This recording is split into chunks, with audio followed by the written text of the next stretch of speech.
Bismillahirrahmanirrahim. Assalamualaikum warahmatullahi wabarakatuh. Bertemu kembali dengan saya Bu Dwi di pembelajaran fisika. Untuk video kali ini kita akan membahas tentang materi usaha dan energi untuk kelas 10 semester 2. Yuk kita mari belajar.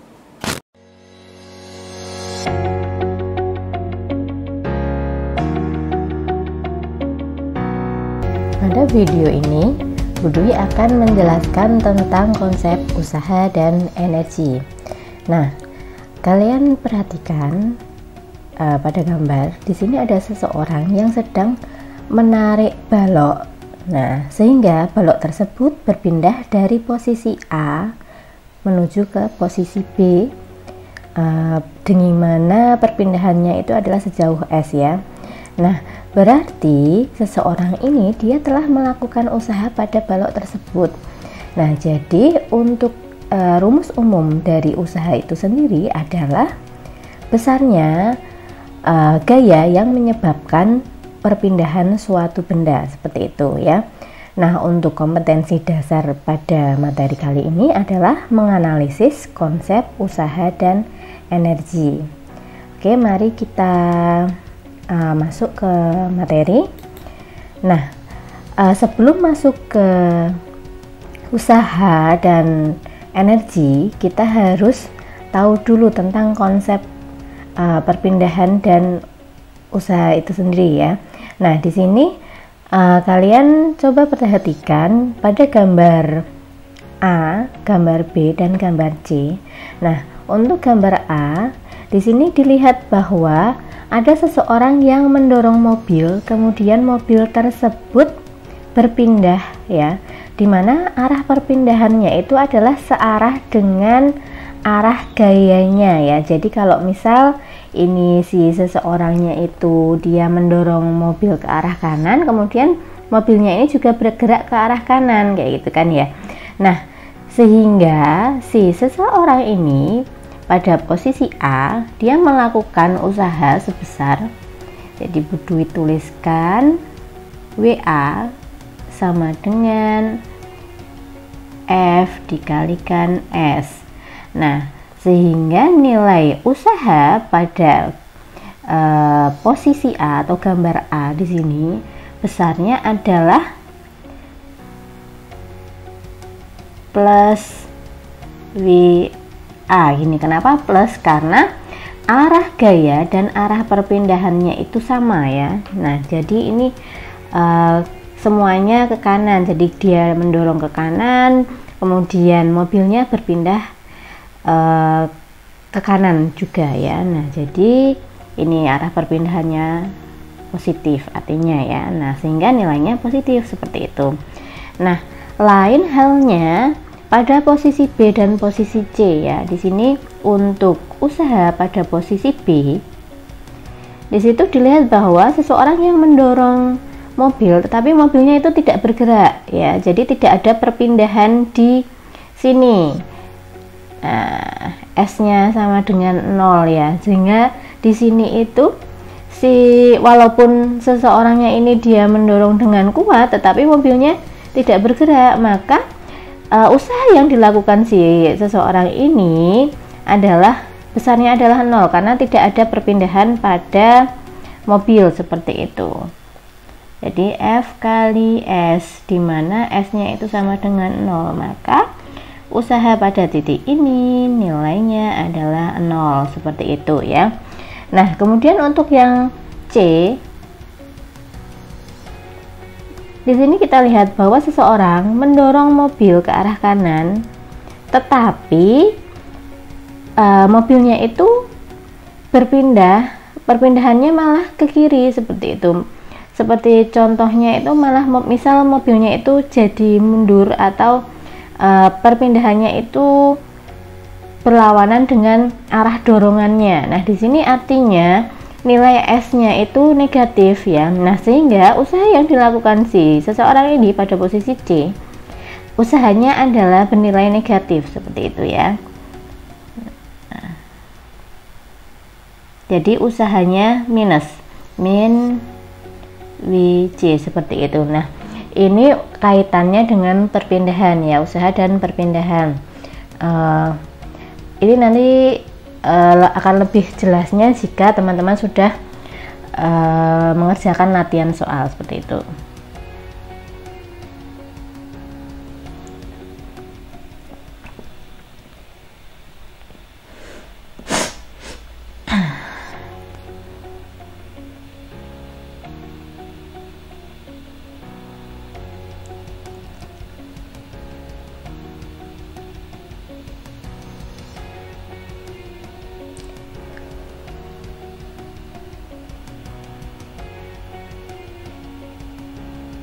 Selanjutnya, Bu Dwi akan menjelaskan tentang hukum kekekalan energi mekanik. Nah, di mana untuk rumus umum dari hukum kekekalan energi itu adalah energi mekanik atau EM itu sama dengan EK plus EP. Nah, jadi kita harus tahu EK sama EP itu apa, kayak gitu ya. Nah, jadi EK itu adalah energi kinetik, kemudian EP itu adalah energi potensial. Nah, di mana energi potensial dan energi energi kinetik itu bisa kita lihat pada gambar ini ya. Nah, di sini ada seseorang yang hendak menjatuhkan bola dari ketinggian tertentu ya. Nah, jadi karena dari ketinggian tertentu, maka dia di sini punya H atau ketinggian. Nah, pada sesaat sebelum bola ini jatuh, si bola ini dia berada di ketinggian H, maka dia memiliki energi potensial sebesar M kali G kali H, seperti itu.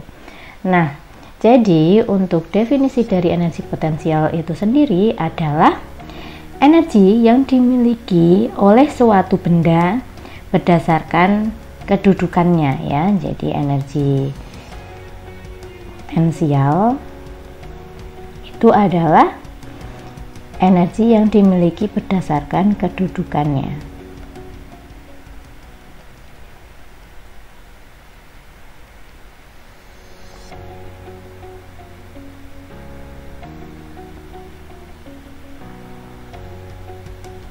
Kedudukan. Nah, sedangkan untuk energi kinetik itu adalah, nah, misal bola ini dia setelah dijatuhkan maka dia punya kecepatan ya. Nah, di sini di titik, misal ini Bu Dwi beri nama titik A, kemudian di sini pada saat dia bergerak titik B, maka di titik B ini dia punya kecepatan sehingga dia punya energi kinetik yang besarnya adalah setengah mv kuadrat ya. Nah, di sini dia juga punya energi potensial, tetapi hanya berubah ya ketinggian, karena di sini dia ketinggiannya menjadi H aksen misalnya, seperti itu ya. Nah, jadi untuk energi potensialnya di titik B, ini energi potensial titik A, ini energi potensial titik B, itu adalah M kali G kali H aksen, seperti itu. Sedangkan pada titik A sebelum dia bergerak, maka di sini energi kinetiknya sama dengan 0, seperti itu. Nah, dari sini kita bisa menyimpulkan bahwa energi kinetik itu adalah energi yang dimiliki oleh suatu benda jika dia punya kecepatan ya. Jadi energi yang dimiliki oleh benda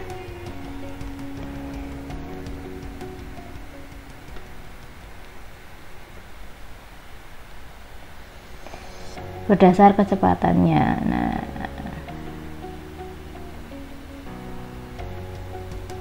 seperti itu. Kemudian bagaimana jika si bola ini posisinya sudah berada di tanah pada saat dia sesaat menumbuk tanah, kayak gitu ya. Nah, di sini dia punya energi kinetik ya. Jadi pada saat menumbuk tanah dia kan masih punya kecepatan setengah mv kuadrat. Nah, tetapi energi potensialnya itu sama dengan 0. Ini misal titik C gitu ya. Energi potensialnya sama dengan 0 seperti itu. Nah, ini titik C. Karena di sini dia tidak punya ketinggian ya. Nah, karena hanya sama dengan 0, energi potensialnya 0. Nah, dari sini kita bisa lihat bahwa pada saat si bola berada pada kedudukan tertinggi sebelum dia memiliki kecepatan, maka yang maksimal adalah energi potensialnya. Sedangkan pada saat si bola sesaat menumbuk tanah, yang nilai maksimumnya adalah energi kinetiknya, seperti itu ya. Nah, yang di sini EP-nya maksimum. Nah, yang di tanah pada saat menumbuk tanah, EK-nya yang maksimum. Nah, jadi untuk hukum kekekalan energi mekanik, besarnya energi mekanik di titik A, di titik B, dan di titik C itu adalah sama. Jadi untuk hukum kekekalan energi mekanik itu adalah energi mekanik di titik A sama dengan energi mekanik di titik B sama dengan energi mekanik di titik C, walaupun di sini besarnya energi potensial dan energi kinetiknya berubah-ubah, tetapi total energinya itu adalah sama. Nah, inilah yang disebut sebagai hukum kekekalan energi mekanik, seperti itu ya.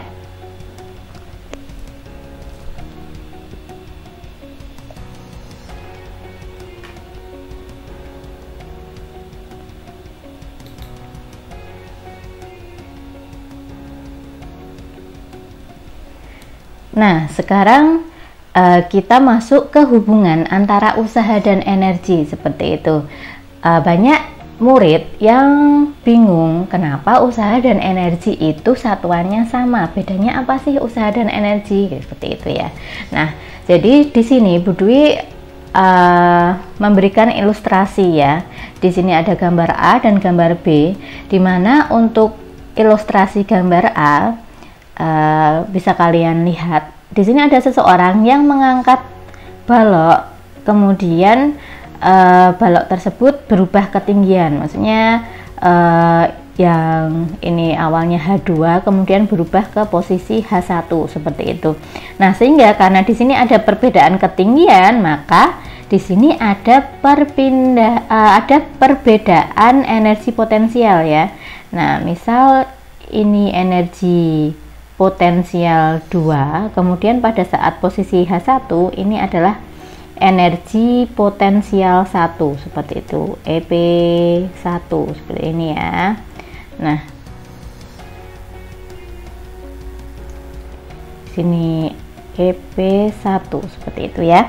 Nah, dari sini ada perubahan energi potensial, maka di sini ini seseorang ini melakukan usaha sebesar, jadi W itu adalah delta EP. Nah, delta EP di sini adalah perubahan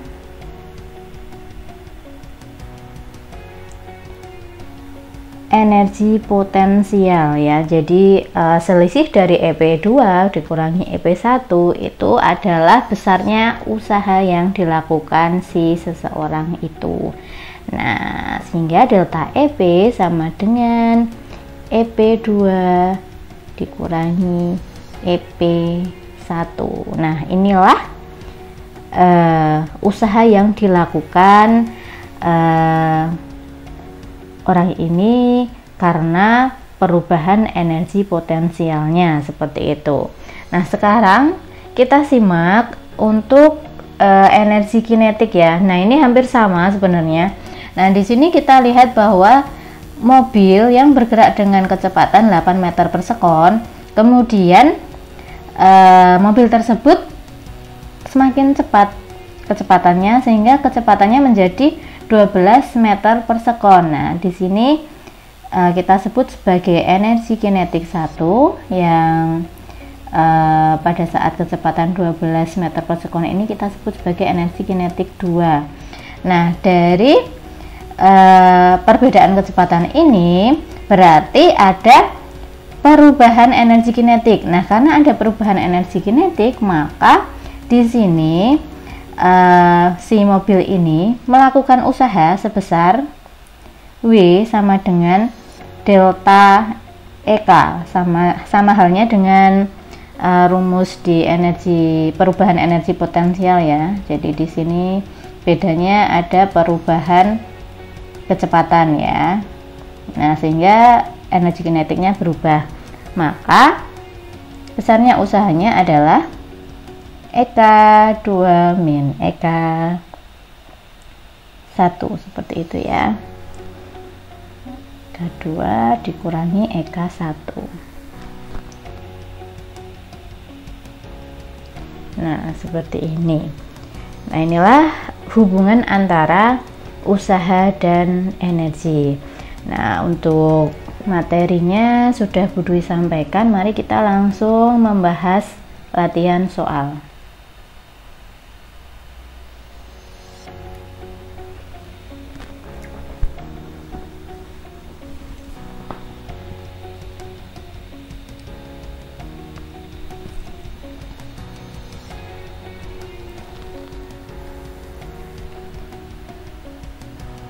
Sebuah benda meluncur di atas papan kasar sejauh 7 meter.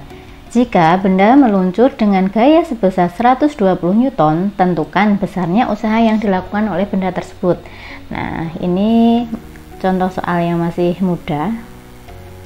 Diketahui, nah, papan kasar meluncur sejauh 7 meter. Nah, berarti ini ada perpindahan sebesar 7 meter, seperti itu ya. Jika benda meluncur dengan gaya sebesar 120 Newton, nah, besarnya gaya adalah 120 Newton. Yang ditanya adalah usahanya berapa, kayak gitu ya. Usaha. Langsung masukkan ke rumusnya, W sama dengan F kali S. Nah, 120 dikalikan 7.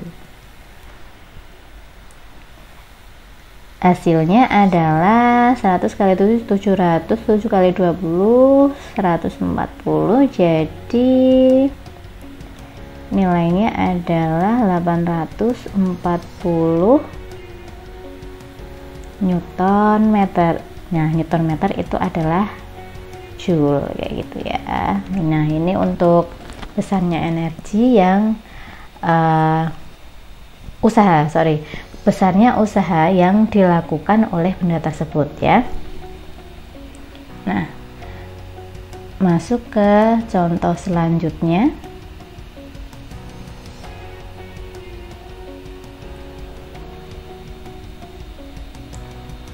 Sebuah benda bermassa 5 kg jatuh bebas dari ketinggian 2 meter dari permukaan tanah ya.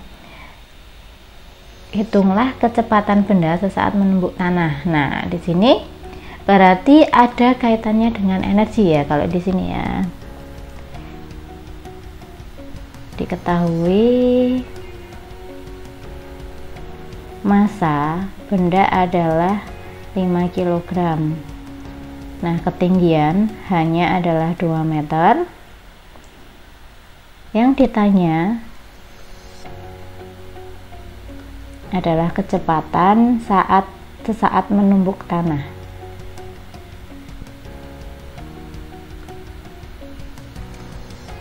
Nah, jika Bu Dwi gambarkan,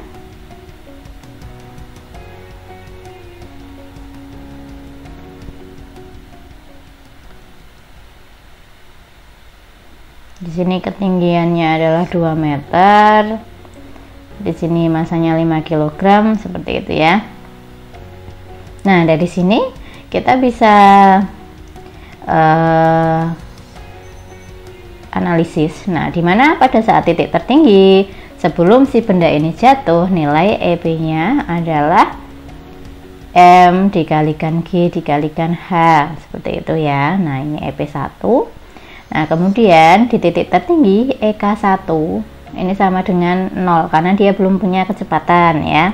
Nah, kemudian pada sesaat menumbuk tanah, yaitu di posisi ini ya,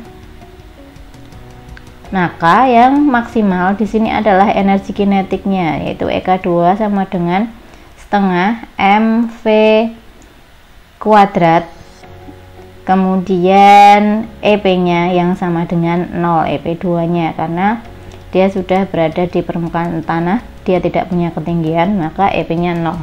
Nah, dari sini kalian bisa nyari kecepatan sesaat si benda menumbuk tanah itu dengan rumus hukum kekekalan energi, di mana energi mekanik 1 sama dengan energi mekanik 2 atau energi mekanik awal sama dengan energi mekanik akhir.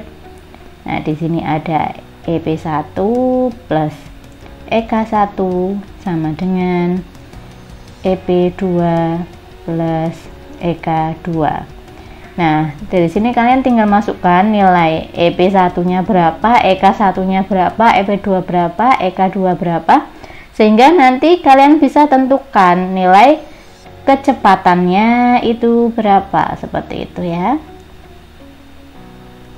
Nah, oke. Dari sini Bu Dwi sudah memberikan alur untuk mengerjakan, jadi ini bisa kalian coba di rumah.